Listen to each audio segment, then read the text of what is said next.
Hi guys, and thank you for joining us on our channel today. Today we're going to do another chemical change experiment for chemistry. Today for our experiment, you're going to want some vinegar, some baking soda, a candle, something to light it with, and for safety, your goggles. If you have long hair like me, make sure that you have a hair tie to tie it back. So let's get started.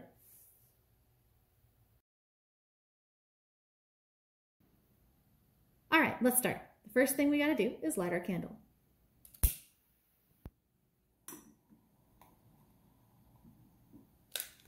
Now that our candle's lit, we can begin our fire extinguisher experiment. Now that that's going, what I'm going to do is I'm going to take my vinegar and I'm going to pour it into my baking soda. Watch what happens as I do this and see if you see any signs of a chemical reaction. What did it make? That's right, it made bubbles of gas. That gas is carbon dioxide.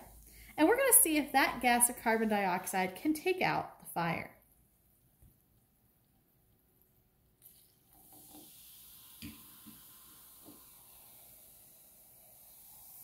And there you have it. It did take out the fire. But every good scientist knows that we have to try it out again.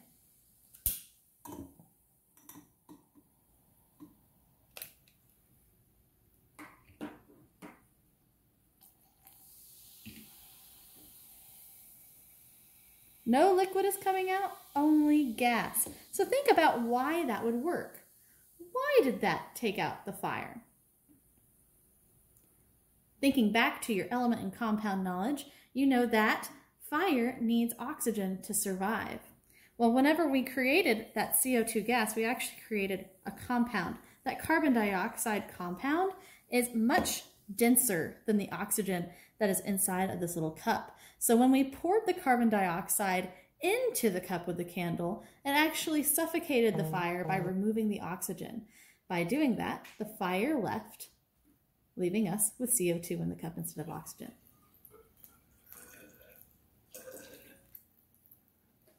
All right, so now that we've tried it with one candle, let's try it with some more candles.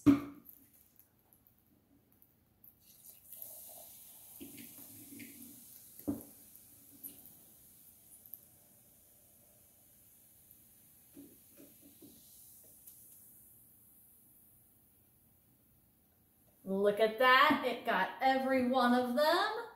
So remember, this works because of the bubbles of gas formed in the chemical change with the baking soda and the vinegar.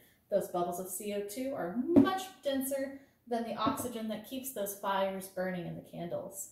So I hope you had fun with that. Let's talk about a couple other chemical changes and physical changes you might have noticed. So let's talk about changes that are happening in this candle. So let's look at the candle before we start. You can see that it has white wax and a white wick. Whenever I light that wick, let's see what changes happen. As I'm lighting the wick, you can see that there is a production of a heat, production of a light, and you can see that the wick is actually starting to change colors. It's turning black.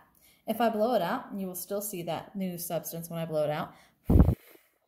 And you'll see that that ash is left over, that black wick right here. You can also see the change in the wax. As it melts, that's just melted wax. So we know that the melting wax is a physical change.